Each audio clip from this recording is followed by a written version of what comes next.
आप APSC exam की तैयारी कर रहे हैं तो एक क्वेश्चन आप लोगों के दिमाग में पक्का आया होगा कि can I skip the preparation of IR labour law, social security and accountancy and auditing in my APSC preparation.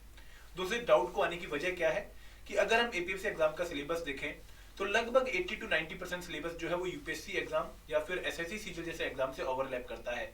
तो बच्चे के मन में क्वेश्चन आता है कि क्या मैं इन्हीं कंपोनेंट्स को अच्छे से पढ़ के एपीएससी एग्जाम क्रैक कर सकता हूं, या फिर मुझे ये यूनिक कंपोनेंट्स जो मुझे सिर्फ एपीएससी एग्जाम में देखने को मिलते हैं इनको भी पढ़ना पड़ेगा। तो आपके इस पूरे क्वेश्चन का जो सॉल्यूशन है मैं आपको इस वीडियो में प्रोवाइड करने वाला हूं, तो आपको ये वीडियो एंड तक पक्का देखनी है। और जो बच्चे नए हैं हमारे यूट्यूब चैनल पर उनसे रिक्वेस्ट रहेगी कि please subscribe to our YouTube channel and also join our Telegram group.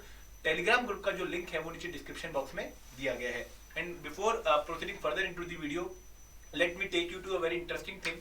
दोस्तों अगर आप लोग एपीएससी एग्जाम की तैयारी कर रहे हैं तो एक गाइड बुक आप लोगों का 1 पॉइंट सॉल्यूशन होने वाला है फॉर ऑल योर क्वेरीज। आप लोगों को जितनी भी इंफॉर्मेशन चाहिए रिगार्डिंग द एपीएससी एग्जामिनेशन कि भाई इस एग्जाम का सिलेबस क्या है, पैटर्न क्या है, एलिजिबिलिटी क्या है, कब कब एग्जाम होता है, वो सारी इंफॉर्मेशन आपको यहाँ पर मिलने वाली है।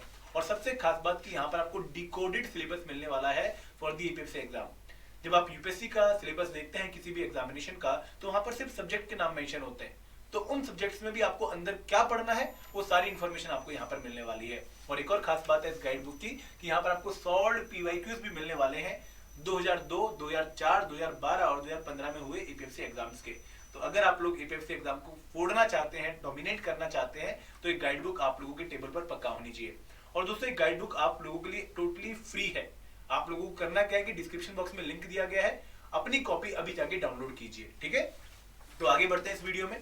दोस्तों अगर हम बात करें इन तीनों कंपोनेंट्स की तो ये कब हमें डाउट आता है कि भाई क्यों इन कंपोनेंट्स को हम प्रिपेयर करें या ना करें, जब हम देखते हैं पुराने पेपर्स की एनालिसिस। हम पीवाईक्यू एनालिसिस जब करते हैं तो हम ये नोट करते हैं कि इस कंपोनेंट की कितनी वेटेज है और उस हिसाब से फिर उस कंपोनेंट को हम टाइम देना शुरू करते हैं।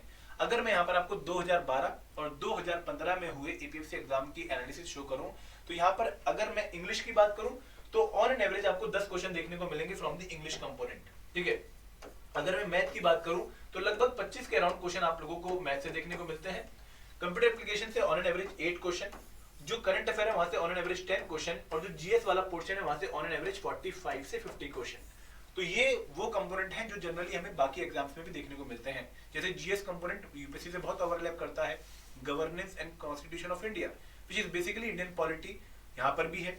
इसके साथ साथ Indian culture and freedom struggle वो भी यहाँ पर है, इंडियन इकोनॉमी भी यहाँ पर है, जनरल साइंस भी यहाँ पर है, और उसके साथ साथ पॉपुलेशन डेवलपमेंट ग्लोबलाइजेशन में हमें ज्योग्राफी एनवायरनमेंट भी यहाँ पर देखने को मिलती है।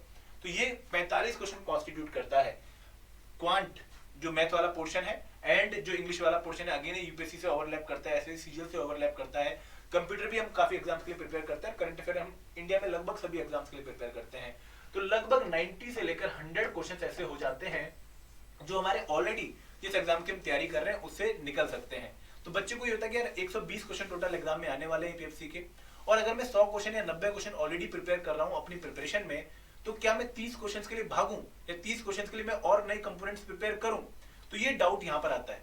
दोस्तों यहाँ पर मैं आपको बताना चाहूंगा कि क्यों आप लोगों को इन 3 कंपोनेंट्स को प्रिपेयर करना चाहिए।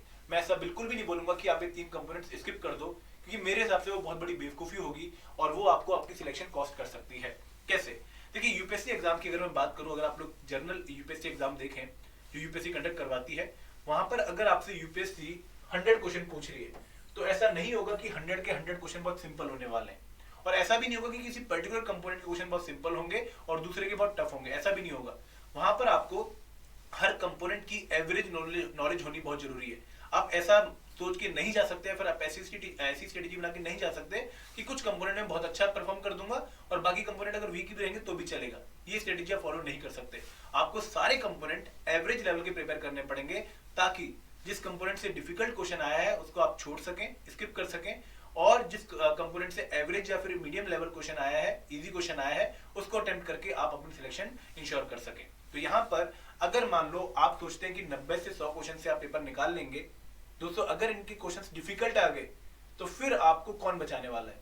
इस केस में आपकी हेल्प करेंगे accountancy auditing, IR labour law और सोशल सिक्योरिटी। वो कैसे हेल्प करेगी? क्योंकि अगर हम उनके पेपर्स के और सब्जेक्ट्स के पेपर्स देखें पास्ट ईयर के, तो वहां पर बहुत ज्यादा टफ क्वेश्चन नहीं पूछ रहे हैं। अभी भी अकाउंटेंसी ऑडिटिंग में बेसिक लेवल ऑफ क्वेश्चन पूछे जा रहे हैं। आईआर लेबर लॉ, अगर आपने एक्ट पढ़े हैं, आपको प्रोविजन याद है, इजीली सॉल्वेबल क्वेश्चन है। प्लस अगर आपको पॉलिटी की अच्छी नॉलेज है तो आप कॉन्स्टिट्यूशन के आर्टिकल्स यहाँ पर सॉल्व कर सकते हैं। सोशल सिक्योरिटी आपकी करंट अफेयर की नॉलेज से निकल जाती है, और एक्ट अगर आपने अच्छे पढ़ रखे हैं तो आप यहाँ पर इजीली, अगर मान लो 20 क्वेश्चन पूछ रहे हैं तो आप इजीली 15 क्वेश्चन सॉल्व कर सकते हैं। और यूपीएससी के एग्जाम में अगर आप किसी कंपोनेंट से 75% स्कोर कर रहे हैं तो वो आपकी सिलेक्शन करवाने में बहुत ज्यादा इंपॉर्टेंट रोल प्ले कर रहा है। तो यहाँ से हमें एक इंपॉर्टेंस पता लगती है इन तीनों कंपोनेंट की। और अगर मैं आपको बताऊं कि हमें कैसे और अंदाजा लगता है कि ये एग्जाम्स, ये कंपोनेंट्स और इंपॉर्टेंट होते जा रहे हैं एग्जाम्स में, अगर हम लेटेस्ट ईओए के पेपर्स देखें, क्योंकि ईपीएफसी एग्जाम 2015 में हुआ है, उसके बाद 2 बार ईओए एग्जाम हुआ है जो कि ऑलमोस्ट सिमिलर सिलेबस का है टू द ईपीएफसी एग्जामिनेशन। 2017 में ईओए का एग्जाम हुआ और 2021 में ईओए का एग्जाम हुआ। इन एग्जाम से हमें पता लगता है कि भाई ये कंपोनेंट्स कितने इंपॉर्टेंट होते जा रहे हैं। अगर मैं ईपीएफसी एग्जाम 2015 की बात करूं तो आईआर लेबर लॉ से मुझे सिर्फ एक क्वेश्चन देखने को मिलता है, ठीक है। अगर मैं ईओए एग्जाम की बात करूं तो 16 क्वेश्चन 17 में थे और 7 क्वेश्चन 2020 में थे। मतलब काफी अच्छे नंबर ऑफ क्वेश्चन आपको देखने को मिलेंगे from the IR labour law component. On an average आपको इस कंपोनेंट से 10 के अराउंड क्वेश्चन देखने को मिल सकते हैं, ठीक है। 8 अगर आप मिनिमम मान के चले तो 10 क्वेश्चन मैक्सिमम हो सकते हैं। सोशल सिक्योरिटी से अगेन आपको 8 to 10 क्वेश्चन देखने को मिलेंगे, बट यहाँ पर आपको जनरली ऐसा भी लग सकता है कि इनमें से कुछ क्वेश्चन करंट अफेयर के टॉपिक से आए हुए हैं। जैसे प्रधानमंत्री अगर अटल पेंशन योजना के बारे में क्वेश्चन पूछा तो it is quite difficult to discern कि भाई ये सोशल सिक्योरिटी का क्वेश्चन है या ये करंट अफेयर का क्वेश्चन है।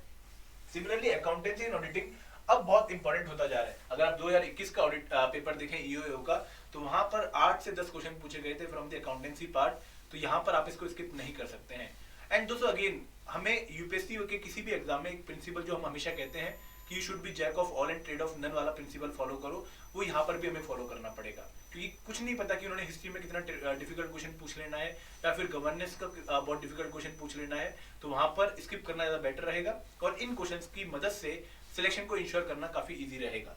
तो यहाँ पर मेरा आपको एक मैसेज है कि प्लीज कोशिश ये करिए कि सभी कंपोनेंट्स को एवरेज लेवल का पक्का प्रिपेयर करके जाओ, ताकि आप इजीली अपने 80 to 85 क्वेश्चंस की जो अटेम्प्ट है उसको सिक्योर कर पाओ, ठीक है। कोई भी जो है सब्जेक्ट स्किप मत करो, इवन स्टैट को भी स्किप मत करो, जैसे 2 से 3 क्वेश्चन आते हैं। सब कंपोनेंट्स को टाइम दो और एक बेसिक एवरेज लेवल की नॉलेज सभी कंपोनेंट्स में इंश्योर कर लो। और दोस्तों क्योंकि अभी तक नोटिफिकेशन नहीं आई है और हमें पता भी नहीं कि नोटिफिकेशन कब तक आने वाली है, तो you have quite a good time to prepare this component. ऐसा नहीं है कि नोटिफिकेशन आ चुकी है और आपको 3 महीने में पेपर के लिए प्रिपेयर करना है। उस केस में आप कुछ कंपोनेंट स्किप करने के बारे में सोच सकते हो, लेकिन अभी क्योंकि नोटिफिकेशन कोई इन्फॉर्मेशन नहीं है और ना ही हमें पता है कि कब एग्जाम होगा, तो अभी हमारे पास खुला टाइम है इन कंपोनेंट्स को प्रिपेयर करने के लिए। तो खुले टाइम को यूटिलाइज कीजिए, इन कंपोनेंट्स को अच्छे से प्रिपेयर कीजिए और इन कंपोनेंट्स को भी उस लेवल तक ले आइए जिसमें जैसा कि लेवल आपके ऑलरेडी जो जीएस के कंपोनेंट्स है उनका है, तब जाके आप एग्जाम को क्रैक करने में काफी अच्छा महसूस करेंगे। तो this is important message from my side. I hope आप लोगों को मेरा मैसेज क्लियर लगा होगा। अगर कोई भी डाउट है, कोई भी इंफॉर्मेशन चाहिए आप लोगों को रिगार्डिंग द ईपीएफसी एग्जामिनेशन, तो feel free to contact us. 8146207241 हमारा नंबर है, आप कॉल कर सकते हैं मंडे टू सैटरडे 9 से 6। और इसके अलावा अगर आपको ईमेल करना है तो आप hello@edutech.co.in पर अपनी क्वेरी हमें मेल भी कर सकते हैं। Thank you very much. जय हिंद, जय भारत।